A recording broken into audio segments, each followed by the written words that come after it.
금요일 연준와처 시간입니다. 연준의 데이터를 통해서 시장의 매크로 변수들의 흐름을 예측해 볼 수 있는 코너인데요. 이코노미 21의 양영빈 기자 모셨습니다. 기자님 어서 오세요. 네, 안녕하세요. 네, 오늘 기자님과 함께 어떤 이야기를 나눠볼지 주제부터 확인해 보도록 하겠습니다.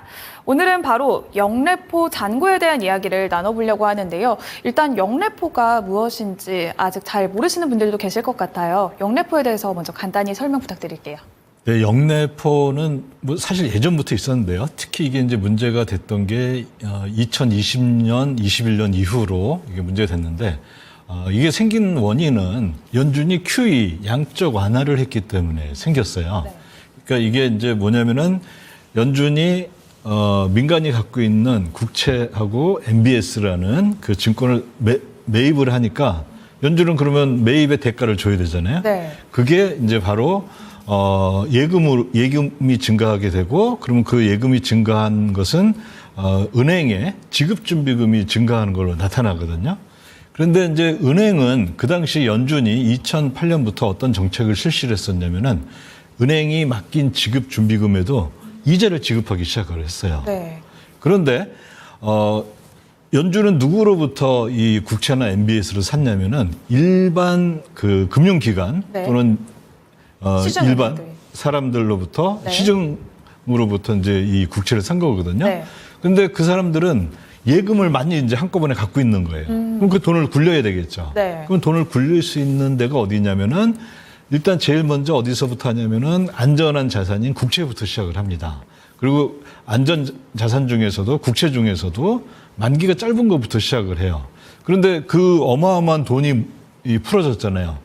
그럼 그거를 국채를 사기 시작하면은 수익률이 점점 떨어지겠죠. 그러면 심지어 마이너스도 갈 수가 있어요. 그래서 이제 연준이 제일 걱정했던 것 중에 하나가 뭐냐면은 우리는 기준 금리를 무조건 0보다는 크게 만든다. 이게 이제 연준의 정책이었어요. 일본하고 유럽하고는 다르게요. 그러니까 그렇게 이제 돈이 많이 풀려졌으니까 그러면 이게 너무 많이 풀려져서 이 국채 금리가 마이너스가 되면 어떻게 하니까 그러면 우리가 새로운 장치를 하나 만들어 줄 테니까 네. 여기에 투자해. 그러면은 지급준비금보다는 조금 낮지만 네. 비슷한 이자를 줄게 해서 만든 게 영래포입니다. 네, 이렇게 연준의 초과 유동성 가늠자로 여겨지고 있는 영래포인데요. 연준의 영래포 잔액이 3년 5개월 만에 최저치로 떨어졌다고 합니다. 일단 그래도 2022년 말에는 2조 5천억 달러를 웃돌 정도로 불어났었는데 최근에는 계속해서 하락세를 보이고 있다고 하는데요. 일단 영래포 잔고의 흐름을 저희가 차트 보면서 자세히 짚어볼까요? 네, 뭐 이 차트를 보시면 알겠지만요. 2021년 요때부터 영래포가 이제 급격하게 네. 늘어나기 시작해서 23년 초, 22년 말에 무려 2조 5,500억 달러까지 늘어났다가 네. 그 정점을 찍고 지금은 한 2천억 달러 정도니까요. 10분의 1 미만으로 줄어든 상태예요. 이렇게 가파르게 떨어진 이유가 무엇일까요? 물론 영래포를 팔았기 때문에 이제 네. 그걸 투자 안 했기 때문인데요. 여기 오늘 이제 제가 이걸 준비한 거는 이거를 두고 사실 굉장히 시장에서 말이 많아요. 뭐 뭔가 이게 좀 큰일 난 것 같잖아요. 네. 그래서 이제 요거가 이제 어떤 거냐 그런 의미로 이제 찾아보려고 합니다.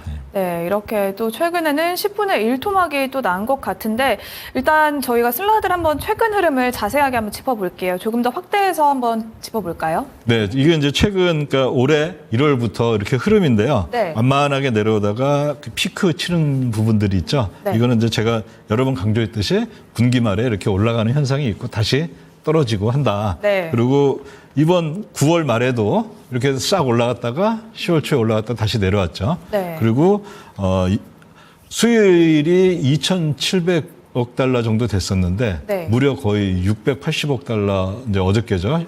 거의 700억 달러가 하루 만에 줄었어요. 네. 그러니까 이제는 뭐 2천억 달러밖에 안 남았잖아요. 근데 이게 영래포라는 게 보면은 한 뭐 1,500달러가 줄기도 하고 늘기도 하고 네. 이런 현상들이 계속 있습니다. 그때 자금 수급에 따라서요. 네. 근데 이게 과연 이제 많은 사람들이 얘기하듯이 이걸 보고서 이제 연준이 QT를 중지할 거다.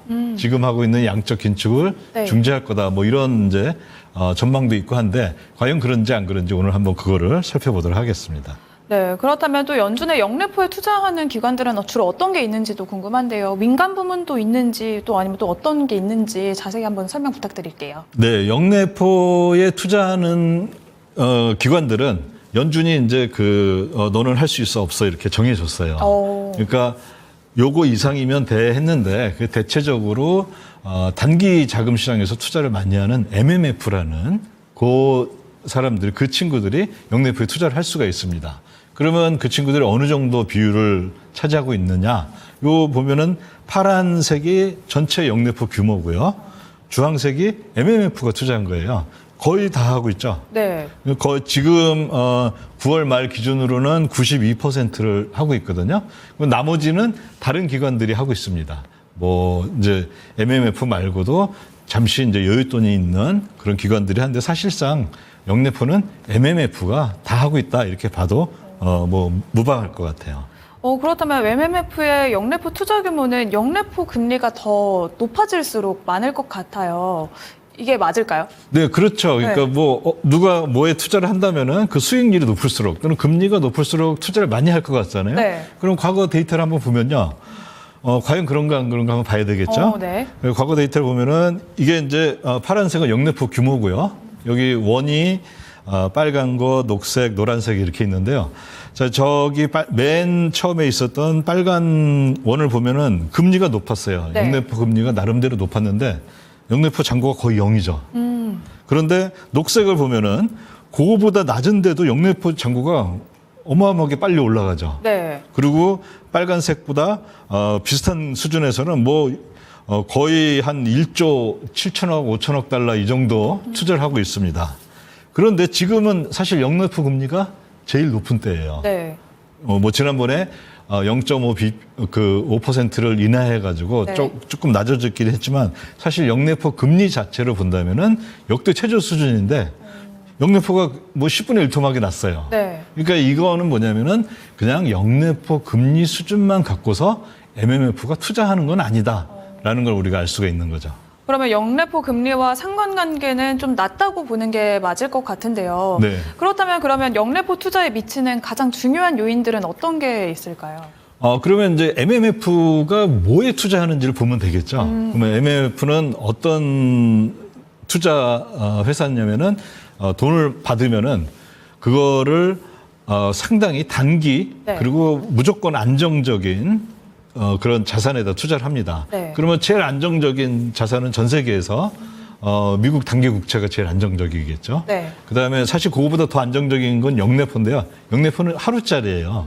그러니까 언제든지 입출금이 가능하니까 영래포에도 투자하고 단기 국채 뭐 1개월짜리, 2개월짜리 뭐 이런 거에도 투자를 하고 그다음에 또 약간 불안하긴 하지만 하루짜리인 레포 시장에다가 투자하기도 합니다. 네. 근데 그 시장은 국채를 담보로 받기 때문에 사실상 굉장히 안정한 시장이에요. 그러니까 MMF는 크게 뭐 다른 것도 있지만 제일 큰 걸 본다면 레포 시장 지난번에도 제가 이제 몇 번 계속 말씀드렸지만 그 금리를 소포라고 하는 거기가 있고 그다음에 국채 시장이 있고 그다음에 이 영래포 시장이 있습니다. 그러면 이제 내가 만약에 MMF 자금을 운용하는 사람이다. 지금 한 6조 5천억 달러 정도 규모가 어마어마한데요. 그 사람들이라면 어디다 하냐면은 1bp라도 조금이라도 높은 데다가 네. 안정성이 비슷하다면은 다 안전하다면은 조금이라도 높은 데다가 투자를 하겠죠. 그래서 이 차트를 보시면은 이거는 이제 소포 금리에서 영래포 금리를 빼준 차트입니다. 이 주황색은요. 네. 그러니까 2018년에서 2021년까지는 소포 금리가 더 높았어요. 그 얘기는 뭐냐면은 소포 시장이 유리하다는 얘기죠. 그래서 그때는 영래포를 거의 투자를 안 하게 됩니다.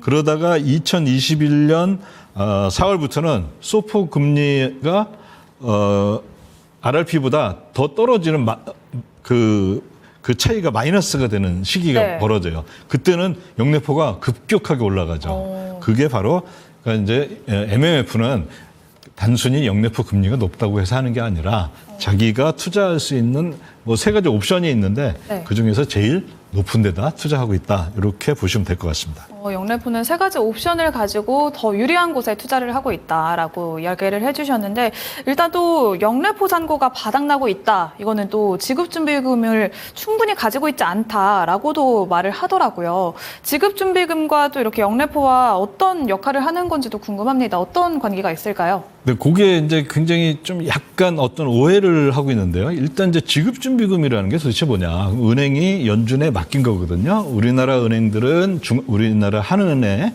그걸 맡기겠죠. 그러면 그 맡긴 돈은 어디다 쓰이냐면은 제가 만약에 누구한테 뭐 1억을 송금을 했다. 근데 은행이 달라요. 네. 그러면은 내 계좌에는 그냥 누구에게 송금 이렇게 해서 이제 돈이 빠져나가겠지만 은행에서 은행으로 이게 돈이 옮겨가야 되잖아요. 그럼 그때 뭐가 옮겨가냐면은 네. 이 은행에 있었던 내 은행에 있었던 지급준비금이 네. 저 이제 송금 받는 사람의 은행으로 지급준비금으로 옮겨갑니다.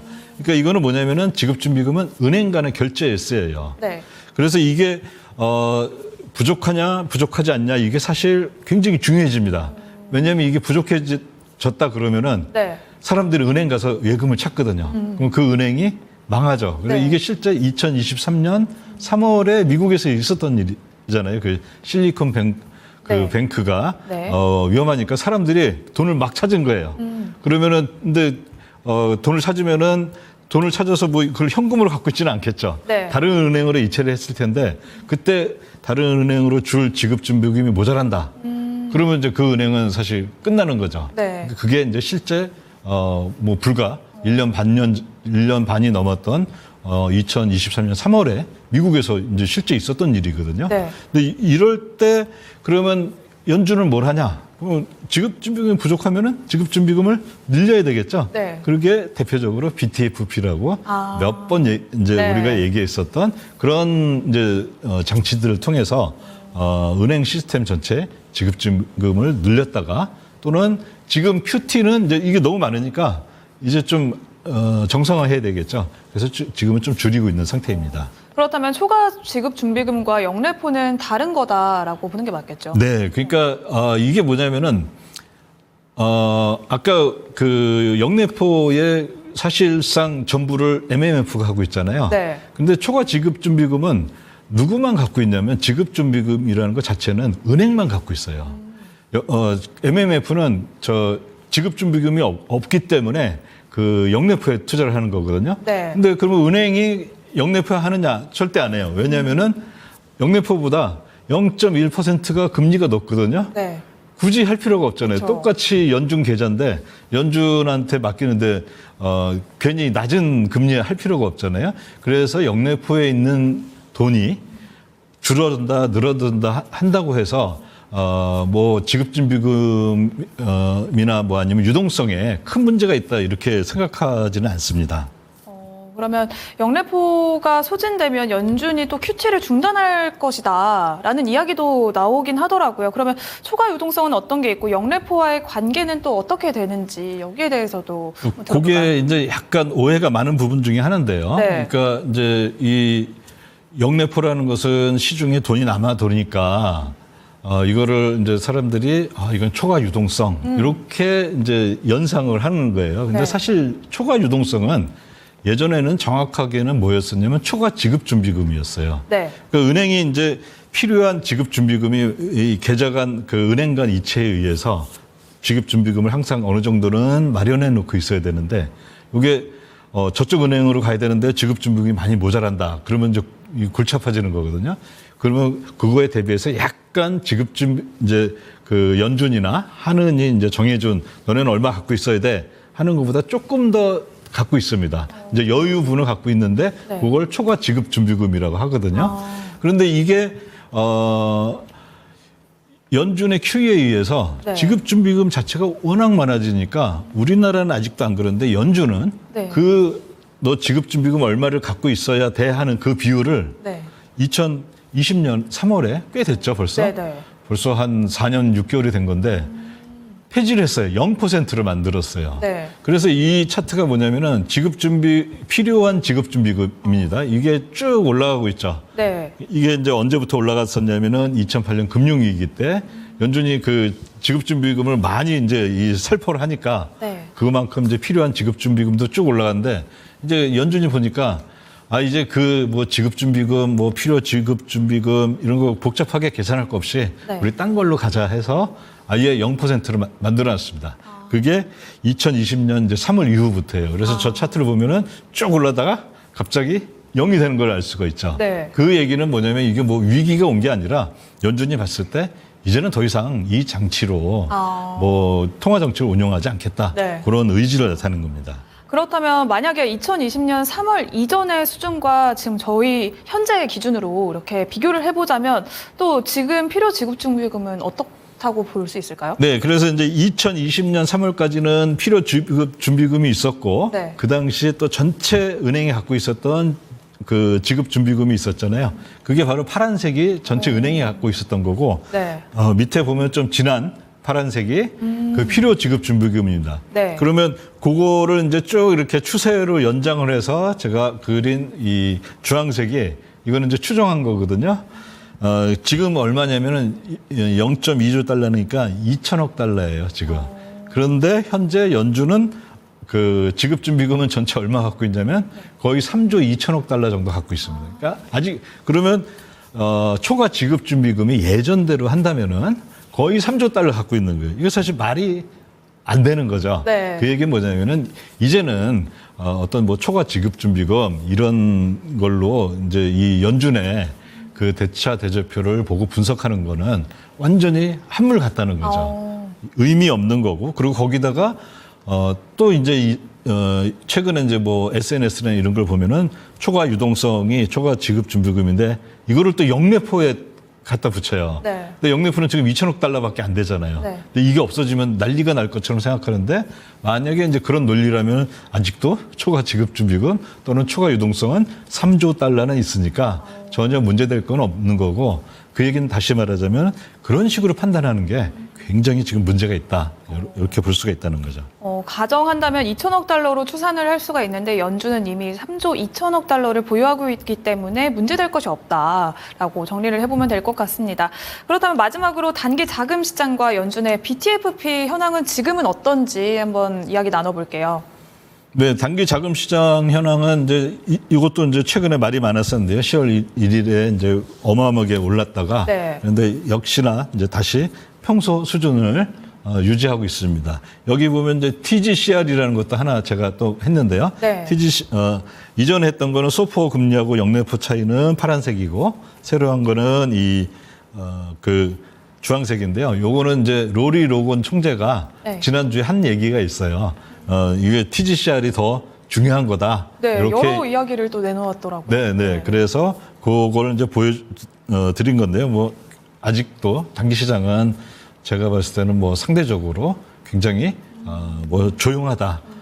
뭐 영래포가 설령 네. 0으로 갈 수도 있습니다. 영래포는 근데 아까도 말씀드렸듯이 네. 영래포가 늘어나고 줄어드는 거는 MMF가 봤을 때 영래포가 좋을까? 아니면 단기 국채가 좋을까? 아니면 레포 시장, 소포 시장에서 빌려주는 게 좋을까? 네. 요걸 갖고 판단하는 거기 때문에 언제든지 0이 될 수도 있고요. 그리고 0으로 설령 됐다 하더라도 또 언제든지 다시 늘어날 수가 있습니다. 그런 거기 때문에 영래포를 가지고서 요 잔고가 늘어났다 줄어들었다 하는 거에 너무 큰 의미를 부여하지 않아도 된다. 이렇게 말씀드릴 수가 있습니다. 네, 이렇게 오늘은 영래포에 대해서 자세하게 이야기를 나눠봤고요. 오늘은 여기까지 듣도록 하겠습니다. 고맙습니다. 네, 감사합니다. 이코노미 21 양영빈 기자와 함께한 연준와처 시간이었습니다.